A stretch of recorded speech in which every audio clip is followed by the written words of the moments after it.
There she is. Wow, we're on time. Yeah, I had to get out of another meeting. I've been in 2 meetings so far this morning. I've just been catching up on emails and going to interesting things like Lynn Margulies and Jeremy Lent, but I like this best. So what's happening with Jeremy? It's not so much what's happening with him, but different people on his network are doing stuff, that I like to view. It's nothing I need to be part of. Yeah. Let's see. Let me Yeah, I just Cat, you know who Cat Harbor is? Do you know her name? No. Because she's been very big on Humanity Rising. She does incredible transcriptions, but she's in Vail, Colorado, and she's been very active in climate in lots and lots of ways. And she does Vail TEDx also. And she has a thing she's doing right now called Climate Station. And so people are just coming over a series of days and just conversation, to just talk. And she's got questions she asks and ways to work together. But it's so there was a woman from Nigeria, a poet from Colorado, and then several other people just appeared as I left. So it was very fun. It was very interesting. So that's part of Humanity Rising? No, she's just connected. She's this is her own thing, her climate station. Yeah. Climate Station. Yeah, I can send you the link. It's tomorrow also. Yeah, and you can just join and talk and just say you talked to me. And yeah, you'll love her. She's just an amazing woman. She really is. And what's your name? Cat Harbor, Haber. Haber.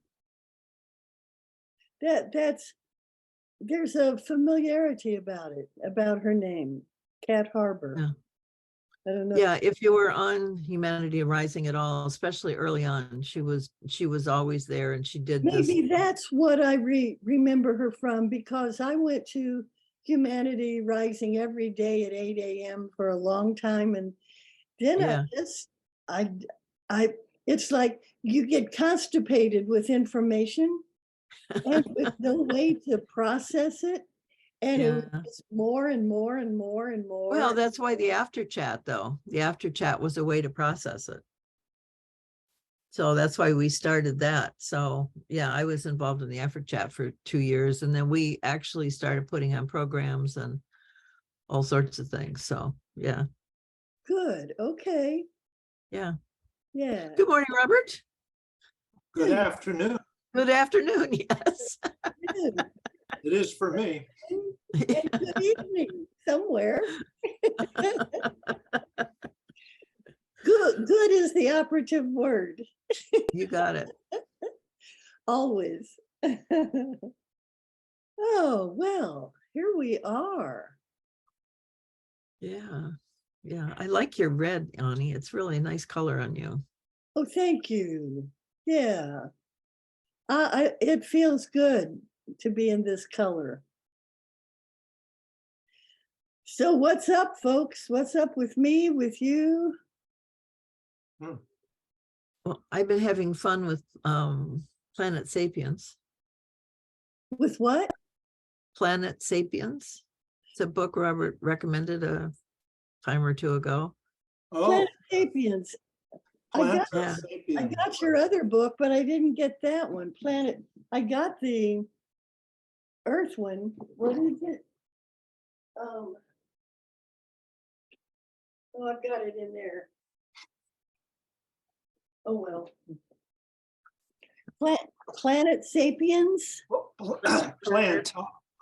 Planta Sapiens, yes. Planta Sapiens. It's about plants. Right. Yeah, he really does create a point of view, a frame of mind. And tell us how that feels in that frame of reference. Well, it's really interesting because what his point is that we don't pay any attention to plants at all, that they're just background. And that those who do pay attention have discovered amazing things. And that Me, they're I've discovered my cells. but you're not a plant, you're an animal, and that's a different thing. Plants are stable, and because they're stable, their strategies for survival have to be different and have to be really right on. I mean, they can't move out of situations. They have to defend from where they are. So they engage with life in a different way. Yeah, they spoke to me though in books in ways that animals haven't spoken yet about me, because I'm learning the construction of plant and how that works. It's like opened up my cells. Yeah, so it's just kind of delightful to learn some of the new things that we're learning about plants and how they reflect life, period. And you're absolutely right. He never even claims in the book that he has established, one way or the other, are plants conscious? Do they have a consciousness, a means of thinking? Right. But he truly introduces you to the way, to the strategies that plants use, whether it's actually instinctual or is in some way, however that would be with plants, or whether it's from, coherent thought and planning. He said, it looks like they have that capacity from some experimentation they've done, but they can't say for sure because there's no way to communicate with them so far. Yeah, actually, that's not true, because you can communicate with plants. I mean, I've talked specifically to trees. I haven't talked to other plants, but I have to think about that. But trees for sure. And trees Well, you names. have to write up the experiment, and if you can make it scientifically sound, then you'll make it. No, trees. And one of the holes in that process is that you have to have the same capacity. So I think everybody does, but not everybody can access that part of themselves that is connected and is willing to trust it. I think that's the other piece. You'll hear things in your mind or see pictures in your mind, and then you discount them instead of understanding that that's really a communication. So it's hard to duplicate because you have different equipment. But all living organisms are sensorially coded. We all have senses, plants, animals, and that is a connectivity point. Yeah. Yep. Well, we have to be, or we wouldn't be able to be alive, with functioning capability. I mean, we have to be able to sense. I had an interesting thought this morning that the ground of all being may, in fact, energy may be a good word to connote the ground of all being. Mm-hmm. And here we are hanging out in matter. And if Einstein's equation has any truth to it at all, the difference between energy and matter is determined by a factor, and that factor is an incredibly huge number or an incredibly small number, depending on which side of the equation mark you put it. But I was just thinking about that this morning for quite a while. It's E equals mc squared, of course, is the formula I'm talking about. But basically it says energy equals matter, but modified by this incredible number. almost infinitesimal, you know, in size if the energy is divided by the number. It makes it almost infinitesimal, but the matter is multiplied by a huge number if you are working at that side of the equation. And I just thought there's just such a gulf in aspects of the same thing. Yeah. You know, I just was trying to put my mind around that. And well, it comes to mind simply because we're talking about, you know, the let's just say the capabilities of our imagination. You know, there seems to be a limit. And that's one of the primary ones for me, is being able to understand what lies beyond that would be equated, say, to the primal energy, the original energy, is just so different. It's kind of outside of direct experience, but we have to have the direct experience if we're going to live within the side that is controlled by matter or is signified by matter. I don't know how well I'm describing, but I had quite a moment thinking about these things.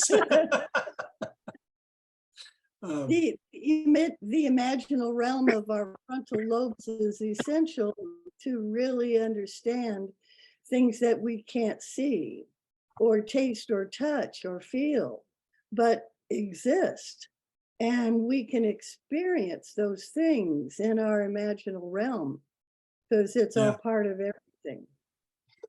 Yeah, and the only question is whether other creatures do that, because that in itself is not a definitive aspect of reasoning.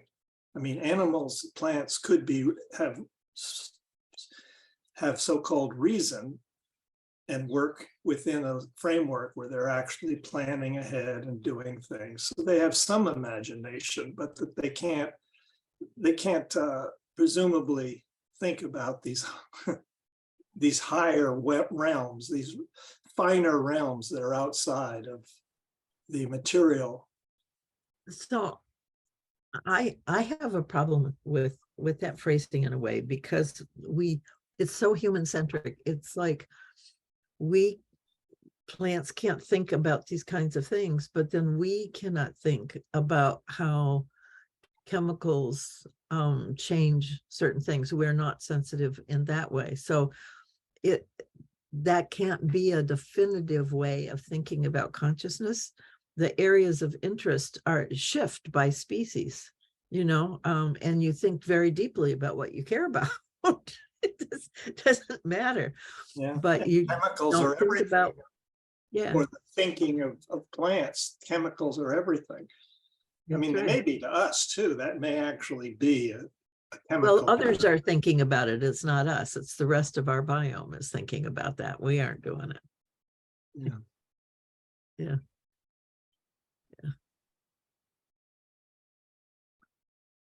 And the matter, the spirit matter thing, I mean, yeah, we're matter, but we're in motion. Everything is in motion. I mean, there's stuff going on. There's exchange going on from our cellular. I mean, there's always exchange happening. I forget the word, processural. I've never really I was introduced to that term by Andreas Weber, processural, when he was talking about the constant exchange of matter and spirit. And so things aren't the way we think. As like a quantum physicist said, quantum physics is not stranger than you think. It's stranger than you can think. And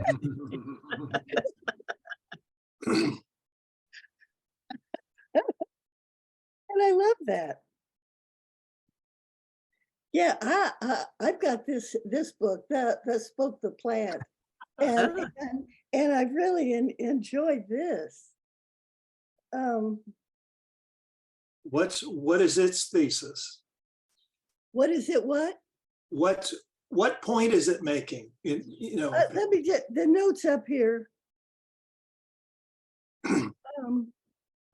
My natural ability to interact is multidimensional. All beings have an internal sense of time. Yeah. The Earth's embrace grounds us all within a shared timescape of multidimensional experiences. That's a smart plant that said that. Is that what the plant said? My goodness.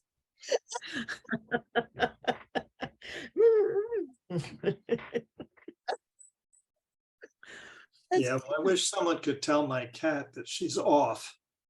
She was waking us up punctually at about 6:15 every day. Yeah. Suddenly it shifted to 5:15. And I'm not saying daylight savings time. I'm saying a couple of days ago. Oh. And So it's boy, now summer. and she takes her job seriously. So I sort of push her away because she gets really angry. Ground. Hasn't hissed at me yet, but she needs a new battery in her clock. yeah, she must have run down a bit. I don't know. I mean, I'm telling she you, the killed day the has job. opened. It's time to get up. It's warm. Let's go. Yeah, but we got to I bed see. late last night, so we weren't ready to get up. Sorry. Yeah, can I share a few more notes that I took? Sure. We are not made up of our own parts. The uniformity of Earth life is greater than its diversity. Mm. Life's unity is more astonishing than its diversity. Mitochondria and chloroplasts are separate creatures, not human, not plant. But Robert, you made reference to that before. Yeah. There. My mitochondria is smarter than me. Enzymes of grasses and whales have family resemblance. Yeah. The Earth is most like a single cell. Oh, that's lovely. Bacteria collaborate, accommodate, exchange, and barter. I just love this stuff. Is that from one book or from Yes. many? The Lives of the Cell. It's all from this book. Everything that comes alive is traded for something that dies. Mm. Yeah, that's a theme. Life depends on death to be. To be in balance. Yeah, to be in balance.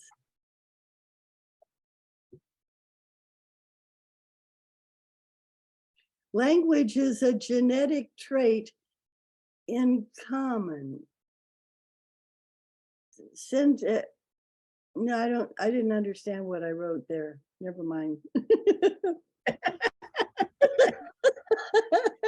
Yes.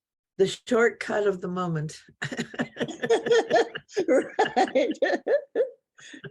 I have run into those. It's like, doesn't reconnect. Yeah, I just love this stuff. I just realized we're red, white, and blue. Oh, nice. Sort of, yeah.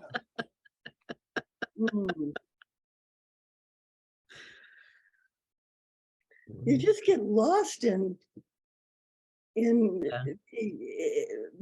the expedition of life, you know. Yeah. It's It's just so fun. endlessly intriguing. Yeah. Yep.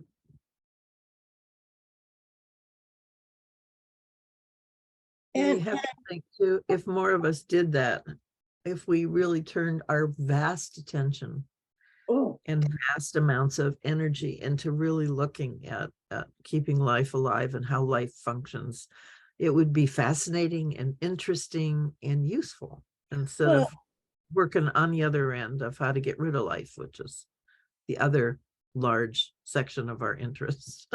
what do you mean an interest in not keeping life? I mean, we don't need to keep life alive. It keeps itself alive. We just Well, have to understand and cooperate with it to flourish. Like I life I think we're intrinsic, so I think we do need to do that. I think that's the next step. Actually, we've never done that. what? We've lived Say it again. really intrinsically involved in keeping life alive. I don't know. I can't feel what you're saying. I don't know what you mean I'll by give an example. intrinsic. I'll give you an example. Good. This budget brouhaha, you know, the House of Representatives fighting against the president, supposedly.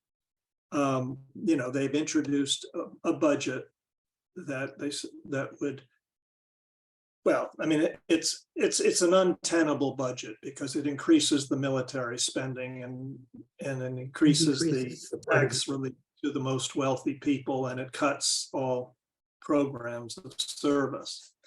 And so it's not going to be accepted. Well, of course, if this whole budget thing doesn't go through, then the government shuts down. You know, will actually default on its, you know, its obligations to pay for things we've already spent. You know, both Biden and Trump, and we're probably still paying off things under, you know, Obama's, you know, term. So it's really just a requirement to pay off what we've already determined by governmental process, you know, what we want, and we need to pay for it now. But this budget thing is, you know, says that we stop all payment, you know, we should stop everything.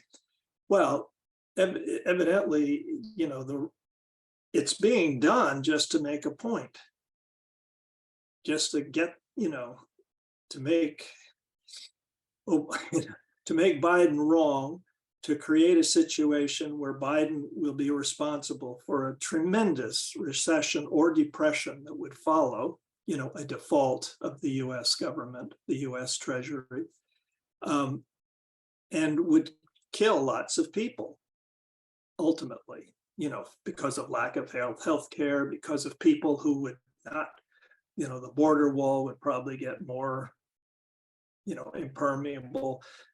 So there are relationships here. So what I'm saying is that human beings, in order to get one single thing, to make a point, political gain, are willing to do almost anything. And that is, I think, what Catherine's talking about. This, you know, we need to have a sense of intrinsic, you know, desire to support life. And none of that would happen. I mean, you'd say, well, wait a minute, you know, there's going to be so much, you know, so many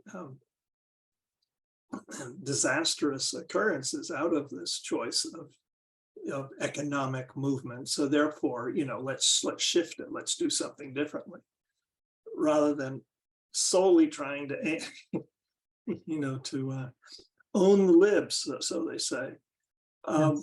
It's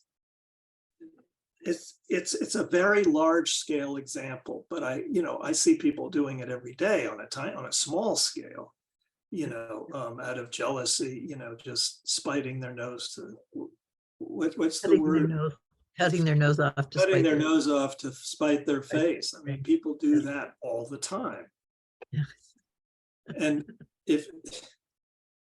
but there are ramifications on the largest scale as well, is what I'm pointing out, not to mention the way we go to wars. I mean, you read that's the most fascinating part of history, is when you read that these awful catastrophic wars were started by some silly little thing. It's just, Right. Yeah. I mean, well, we can look at Ukraine for that. Putin is just feeling, that nobody pays attention to me. So watch. I'll give you something to watch. I'll give you something to pay evidently, attention I mean, to. yeah, I Yeah. don't know enough about that situation, but Yeah. it looks that way. So, Catherine, in using the word intrinsic and saying that humanity is intrinsic to life is very different than we are a species that can learn nature's ways and Correct. and do as nature does. Correct. Just And saying I we're think intrinsic doesn't move us in a direction of learning nature's ways and doing them that way. intrinsic for me suggests that there is a reason for us being here that is beneficial to the planet. If Only us as a species can do. That is unique I to us. agree, absolutely And agree. and and it's an important piece, or we wouldn't be here. We're really truly life enhancing in some way. Yes, it is. Yeah, yes, I totally agree. I just invite you when you say that to put it within a context of us learning the ways of nature in order to co-create with nature rather than Well, just. that's the whole point of the value set. Well, I mean, that's the whole point. that's not a that's something you've developed that you want to market. I'm talking principles. No, you don't understand it, Ani. You've always resisted it, but that's not what it is. It is how nature works. Exactly how nature works. The principles, the ways in which she's designed the system. That's what that talks about.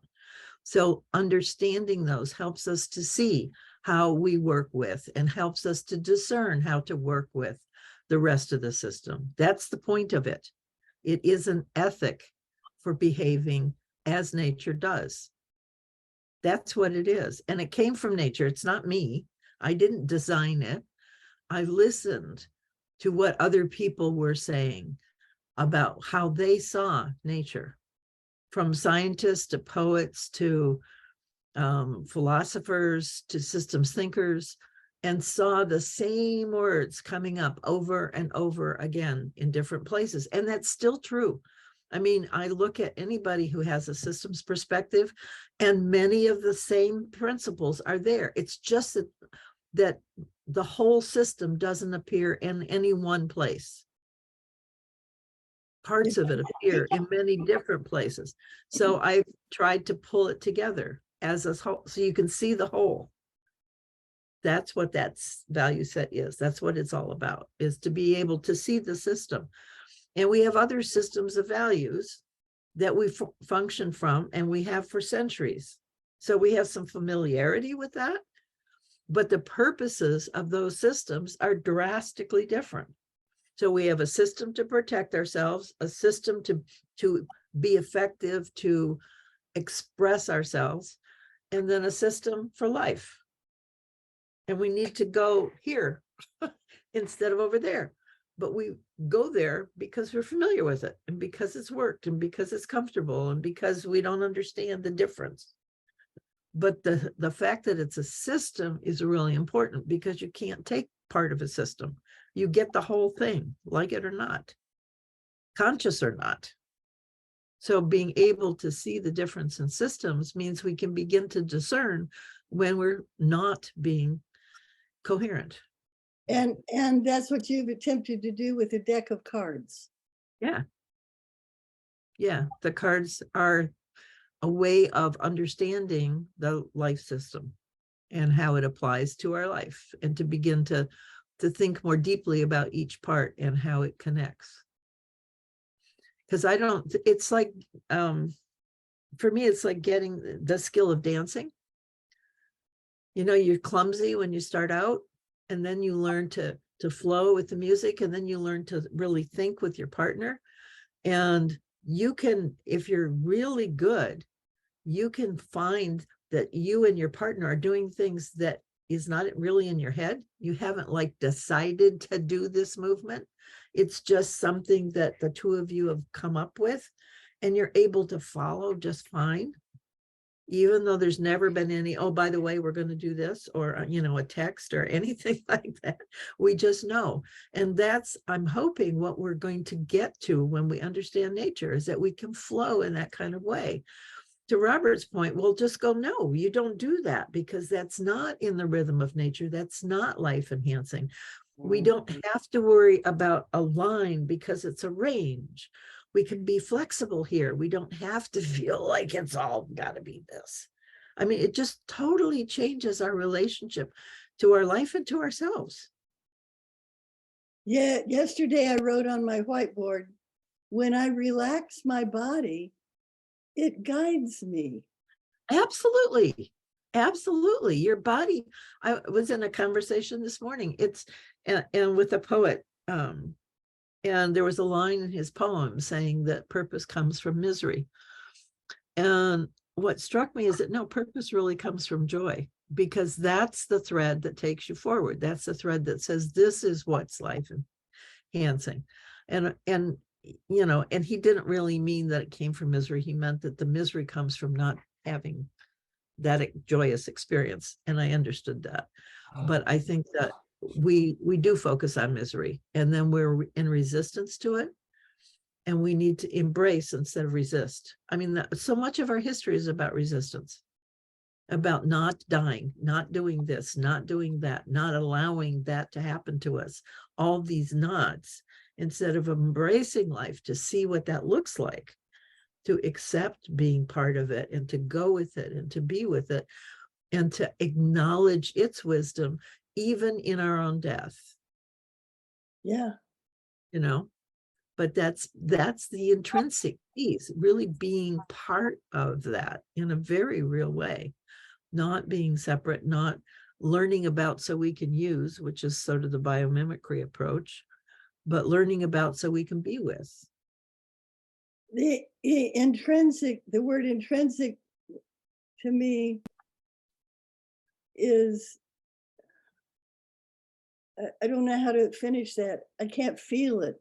I can't feel the word intrinsic. It doesn't speak to our capacity, why we were. I mean, it doesn't speak to our relationship as nature, our relationship with nature as nature. I mean, I don't know why that word hangs me up a little bit. Well, I can understand the not feeling it, and that's, I really do. And I think that's part of the reason why we are so separate. I mean, we certainly have lots of practice on being separate. We don't have so much practice on being connected. When I think of lovers' relationships with someone you love, and there's sometimes this desire to be absorbed or consumed by that relationship to the point where you don't exist, you're just within that relationship. And that tends actually not to be very effective, because you actually lose your boundaries, and that's right. That's right. And the connection that you offer gets lost. Very good.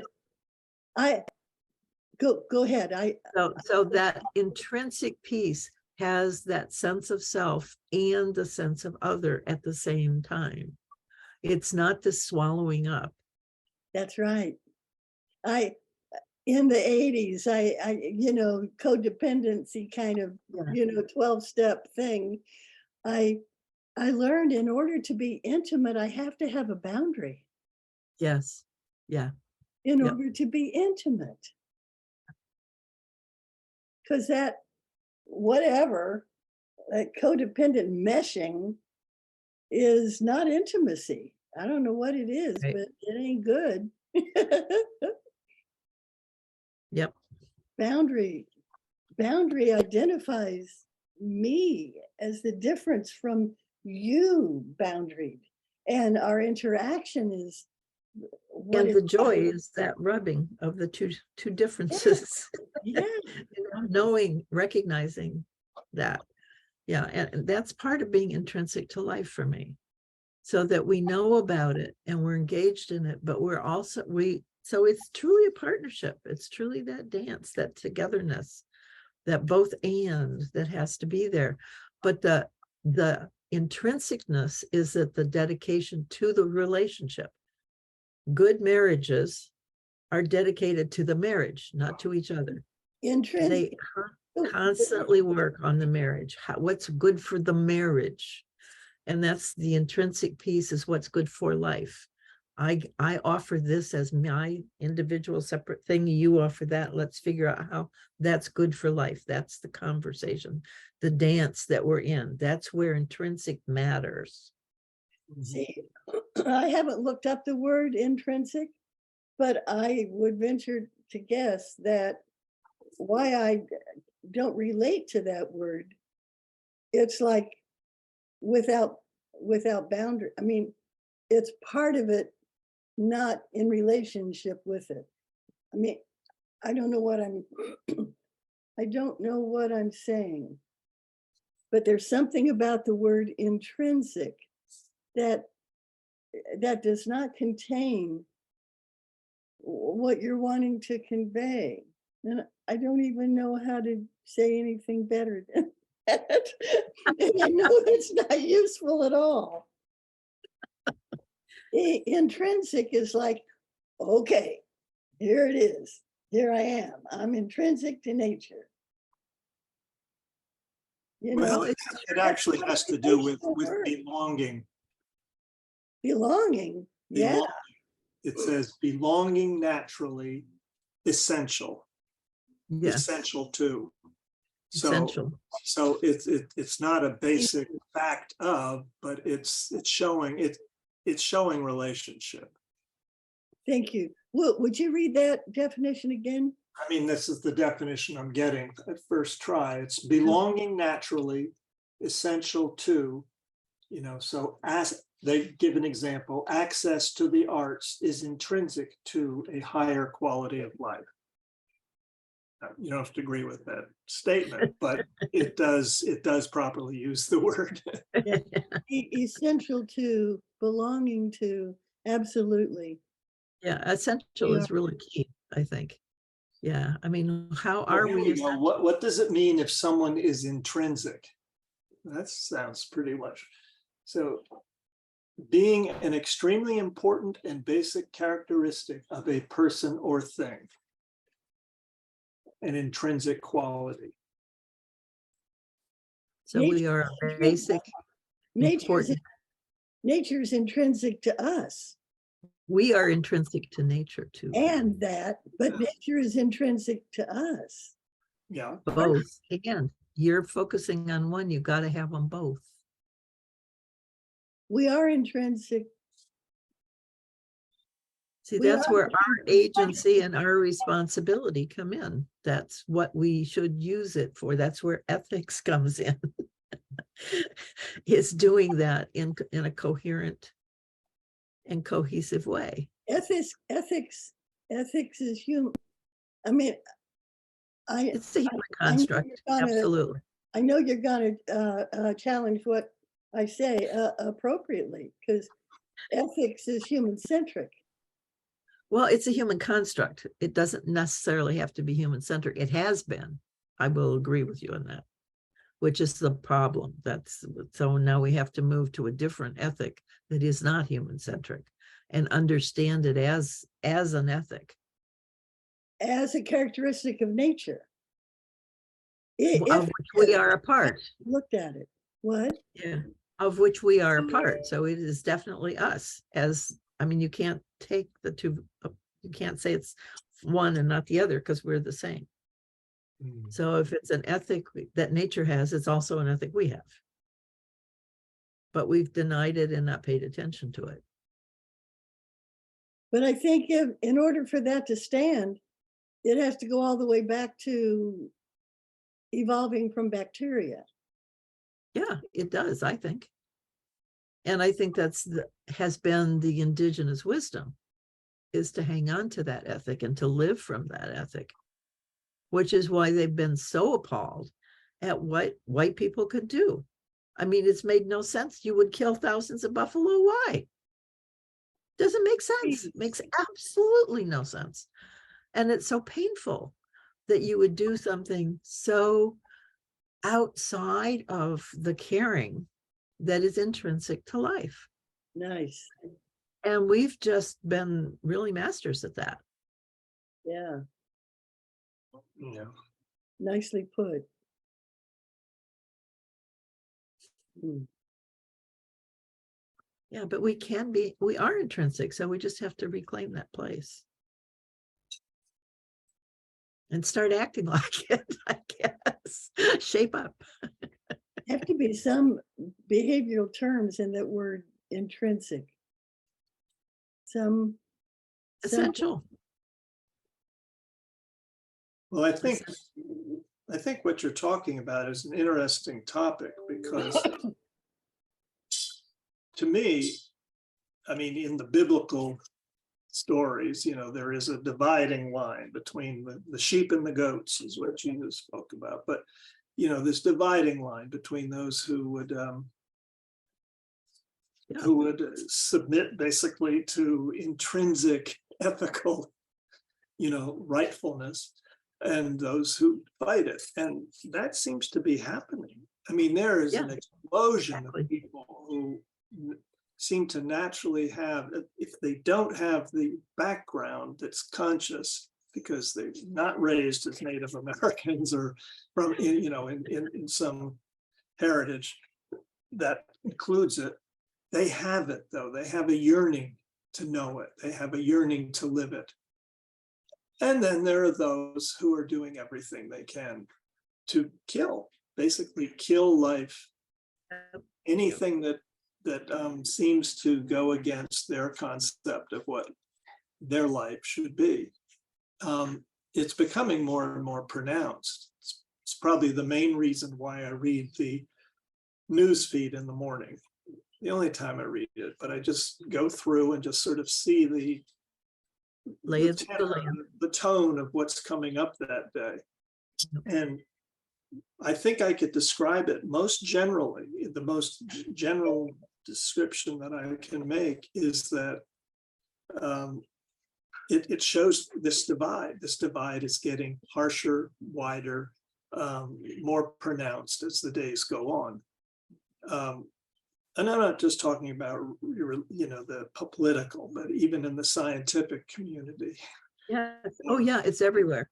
Or even in the arts. Mm-hmm. Why are we doing art? Is it about beauty or is it about political shock? I mean, it's happening everywhere. Exactly.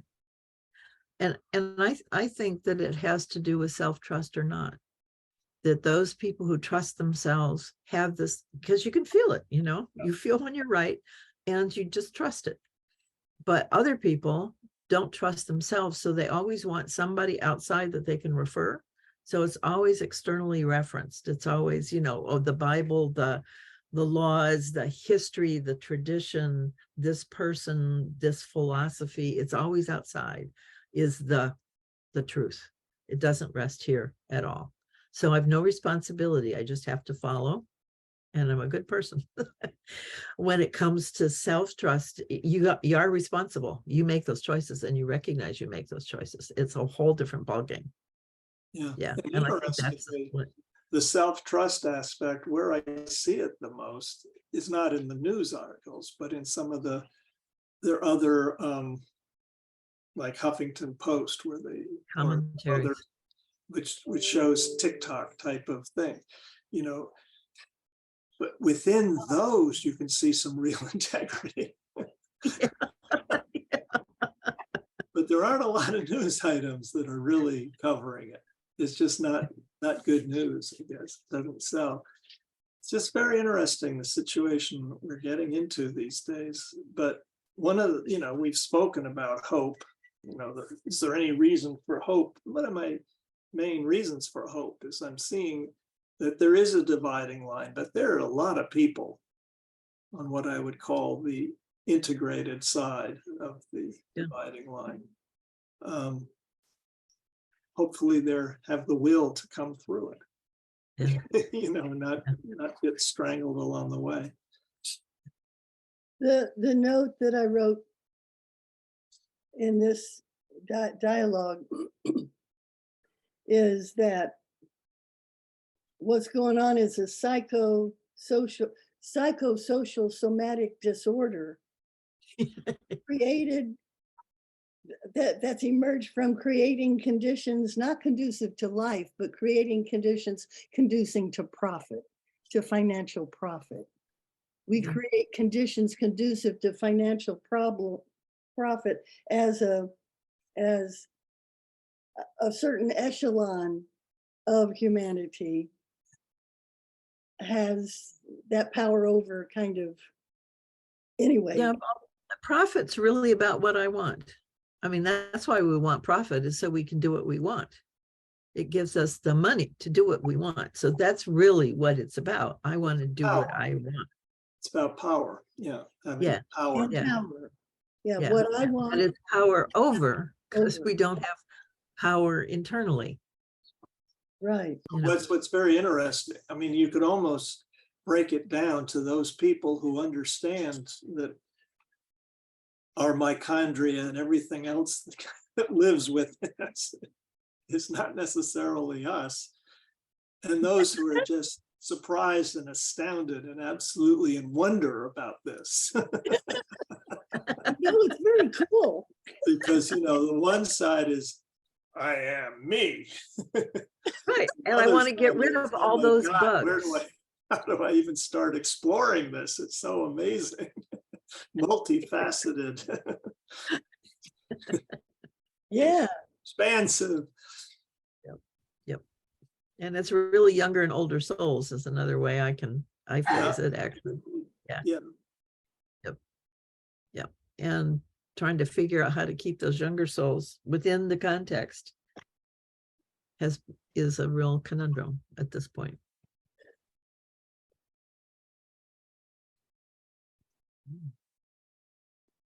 That was fun.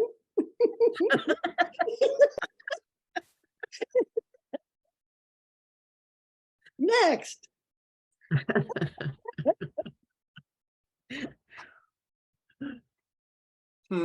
Planta Sapiens. Planta Sapiens. I'll have to get that. But the thing that runs through, the theme that runs through my understanding of connectivity, interconnectivity with everything, is that we are all living organisms are sensorially coded. I mean, that's it. I mean, we are. Yep. So plants do feel. Yeah. Plants respond. Yeah. And we can wire them up and see those things happen. Yeah. Yeah. They have. Yeah. We just don't want to say when it withdraws from something, it's feeling pain. We don't want to own that similarity, but it certainly isn't pleasant because there's a withdrawal. So it's not an enjoyable feeling. No, it's a diminishing experience to the plant. Yeah. And trees that have been cut down, I still remember someone reporting that they talked to a tree who I'm not sure where they were located, where that tree was. It was in South America, I believe. Had been there for 700 years. And when she was cut down, she could not understand it. There was no reason for it. Why did this happen? And it took her a long time to come back into form to deal with that. And I saw that with a tree in the alley, actually, just a beautiful tree, just beautiful. And it was behind a garage, and the owner of the house decided to cut it down. And the spirit of the tree would not leave. She would not leave. And she just mourned. that she didn't understand why that, I mean, it made no sense. It made no sense. Wind, rain, you understand those things, you'll lose your footing, you fall over, you understand those things. This has no sense. It just does not come into their understanding of how life is. So it's just really such a jolt, such a shock to experience. And I then saw this clip from, I guess, the 1800s when they were cutting down the redwood, and just thrilled with all this redwood lumber they had, and the joy, and oh, here we are, and look at what we're doing, and we're cutting all these trees down. Isn't this wonderful? This is progress. We're doing all this. And I mean, it was just painful to watch, And we're doing that because we just don't understand. In Indianapolis, I owned a house. I bought it because it was across from a meadow, from a park. And Brookside Parkway was lined with these mature trees. And that was my view from my porch. And a bulldozer came one day and started upending those trees. And if you could hear that sound, I heard the sound of the trees being ripped from the earth. And I just ran out screaming and started beating on the man's chest. And he was so kind and understood and just held me while I cried. But that experience is in my body. That sound, I remember. Yeah. They were doing that, the city, in order to invite more investors. They they felt they needed to cement that. So for the possible 100-year flood, there was a 100-year flood, supposed to happen or something, and they needed somewhere for the water to go. Yeah. So they got rid of the trees, dug out the meadow, so any flood water could go in there, rather than downtown where people with money had invested in their businesses. Yeah. Of course, I had no anger about it at all. No bias. Woo, no bias, no. Well, and what they didn't understand actually is that the trees really help all that. But you have to learn to work with it. You have to give them the space and the time to do that. And we're not big on either one of those. They filled it with cement. They filled the park meadow with cement. Yeah. No. That never came. As far as I Yeah. know, I've been gone. Yeah. That's one reason I left Indianapolis. Yeah. And I'm in Santa Barbara. Where it's warm and sunny. Huh? It's warm and sunny in Santa Barbara. Yeah. And intelligent. For the most part.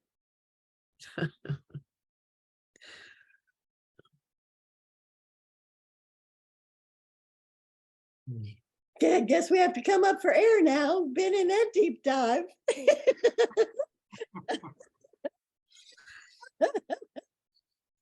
Oh.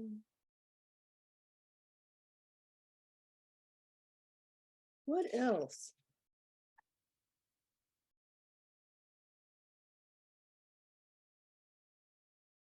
Well, I was, I did write this whole paper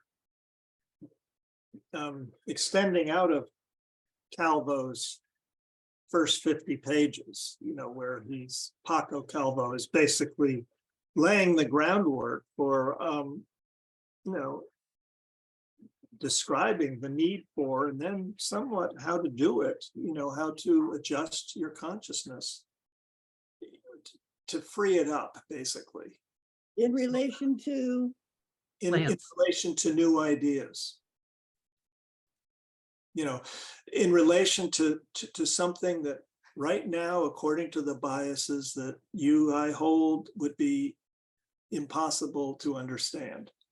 But he talks about relaxing those preconceptions and just allowing yourself to become open. And that's, you know, it really struck me as what the book was all about. And which book is this? The Planta Sapiens. Do you want to read your paper to us? It's not quite ready to be read. Let me just synopsis. But what I came down to is I call the paper humility, because what he's talking about is to humble ourselves. Yeah. And that's in the spiritual sense too, the way it turns up in religion or spiritual work. You have to humble yourself. You have to drop below that sort of plateau of exalted knowledge. and it's technique. It's not just knowledge of facts, but it's technique. It's that idea that I know how to plan things. It's that idea that I am the manager of this corpus in front of you. It's the idea that I count, you know, in the sense of, you know, being the organizer, the source of it all. I am God, in other words. And so my paper, you know, just details, you know, how humility comes into this, and how then it, you know, to humble oneself in the face of one's desire to constantly work it out, you know, to come up with the idea, the solution, you know, whatever. It takes humility to say, you know what, I might not be able to do that. You know, in fact, experience shows that I haven't been all that much anyway. Or I really shouldn't do that. And then you start to see the other side that, yeah, maybe I really shouldn't, because there's this whole other level of consciousness. You know, I likened it. One of my favorite images from ever is this book I read by this, and I've told you guys about it, this Nobel laureate chemist. And he kept talking about how the electrons are kind of a field that exists around the nucleus, which is really the only matter part of it. Electron is almost devoid of matter. But from this field, parts of it drift in and out of reality. I forget exactly how he described it, but as I remember it, I think he even called it a dance in and out of reality. Well, I think at best, our consciousness does exactly the same thing. We have a seat of the process, which is brain, heart, arms, I mean, the whole body, a seat of the process of consciousness as it applies to this conglomeration. But there's that aspect of it which is constantly bouncing in and out of what we can see, you know, realities, maybe not the right word, but what we've envisioned as reality. And so I get into that as well, and I'm still working on that part. That's why it's not quite readable yet. But you know, this is the seat of discernment, you know, of the ability to receive, you know, information from the ages. You know, it's available, but you have to have the facility to receive it. I still can't hear the trees speaking. I have to develop that facility. If you've done that, you're one step ahead of me. But, you know, it's all of one thing. And I'm sure you could. well, I have tried in the past, and I've had very satisfying reception. I'm just not quite sure that I believed it. You know what I mean? That's the trick, though. That is. Was it just my imagination? But it was very clear. So, but you know what I'm saying, that there is this, you know, this realm of reception that takes sheer humility. You know, the minute it's spoiled, the minute you have a sense of, you know, I'm the master of this. Sorry. Move over, God. Or whatever you want to call it, move Yeah. up, ultimate source. I'm the ultimate. Um, and it's funny, Calvo, I think, really hit that with great humility. That's the beauty of it. I mean, he's not telling you, he's suggesting, he's saying this Very this gentle. seems to be the way it works. And so I'm going to use this way to begin our conversation, because it is a conversation. It's a relationship between the reader and me, and it was just wonderful. I mean, I was very moved. Mhm. And I also and I also loved some of the scientific evidence he gave, but it was almost secondary by the time I was working with these different ideas. When I was in the forest, one day, and I felt I didn't belong there because it was so pristine. It was so nothing human around me, and I was overwhelmed. It humbled me, and only in that humbled state could the trees speak to me, and they did. And they said, "You belong here. You make dirt." I mean, I keep going back to that because that's Wonderful. so alive in me Yeah. and so real. And Yeah. that verse in the Bible about, if my people will humble themselves and pray, I will heal their land. I will do, I forget all that it says, but it's exactly what you're saying, humility. Yeah, it's kind of like the primary directive for humans. Yeah, nice, right. Yeah, I've had an experience like that. It was a little different, but it was very powerful. I was in the Nevada-California border in this Joshua tree. The Joshua tree up at that height. No, it's a pine, prickle top.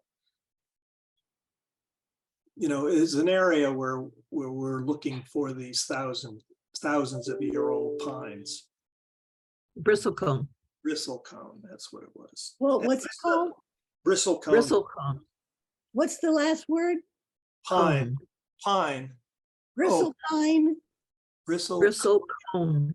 Pine. bristle home, HOME, Cone. CONE. bristle cone pine. Yeah. Thank you. And I was with my former wife, and we suddenly both got this feeling, we're not supposed to be here. Yeah. Same as you, but in that case, we really felt it, and Yeah. we just looked at each other, got in the car, and drove away. I understand that.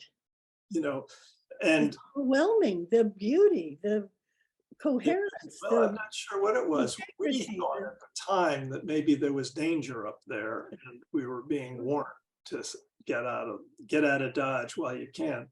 But who knows? But it's a strong feeling. Yeah. There have been others too, but that one was the most short and to the point. And my and referencing my experience with that, it's like, because you can't hear unless you're humbled. You can't pick up the signals. You can't tune in. You're not open. Exactly. So you better get out.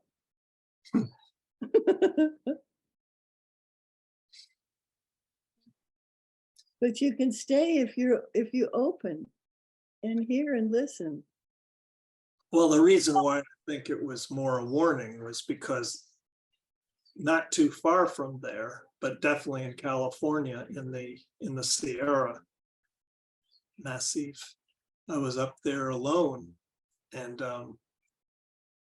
spent about 5 days, and just had the time of my life.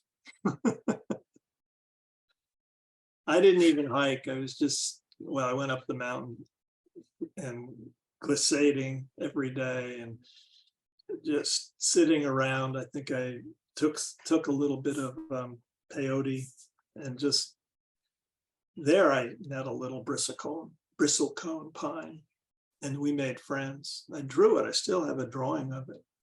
Oh, I said it called it the ballerina because the upper denuded limbs were like this, but then it had a little tutu of foliage around the base. I don't know how old it was, but I guarantee you it was old. Yeah. I haven't shared the pictures I took with people. The pictures I took in the forest while I was there. It would be wonderful if I did. Maybe I could put together a little something and Yeah. Yeah. a few minute thing here just to share. It'd be wonderful. Okay.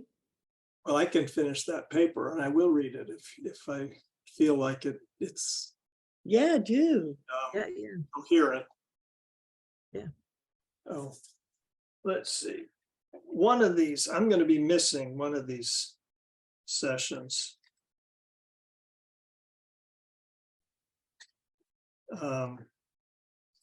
Yeah, I think it's next week. I'm going to miss next week. Okay. I've been going into I've got some tests I have to do on my lungs. And it starts at 10 o'clock, but it looks like it'll go through till about 1, and then I have to get home again. I wouldn't be home till 1:30 or so. Yeah, thanks for letting us know. Yeah, it's one of those things that come up and you got to check it out. Yep. You have anything more to say about that? Well, it's no, it's something. It's like my grandfather's favorite joke was he said he went to his doctor, and the doctor said, CJ, they were friends, you're really underweight. How long has this been going on? He was 90 at the time. He said, oh, I think about 75 years. You think I'm going to live, Doc? Well, I started thinking about this, and I started remembering instances all the way back to high school age where I would run up against this wall of lack of oxygen. Okay. And riding mountain bikes with my friends, they'd go zipping up the hill, and I'd be with them for half the way, and then I'd have to get off the bike and walk it. And that was 40 years ago. So, this is not new. But it may be getting to the point where we need to at least see what's going on. When I visited my Especially if it's interfering on a Well, regular basis. I used to do a lot of work, carpentry work in old houses. So I guarantee there was mold in those boards. So this is what I think it is, because I think there might be some fungal growth throughout one of my lungs. And that would be the most logical source of it. So we'll just have to see if it's something that needs to be dealt with, or I mean, they listen to my lungs. They say, well, your lungs still sound pretty good. I said, yeah, well, I'm not, it only happens when I push it. Yeah. High altitude challenges me to breathe. Yeah. Difficulty the first 3 days. Well, that's normal, actually. It takes a while to acclimate to a high level. I used to joke when I was in Colorado that I've never acclimated. I was there 15 years and it's still impacted me. My friend and I drove through the desert and finally got to Colorado, ended up in Breckenridge at a friend's house.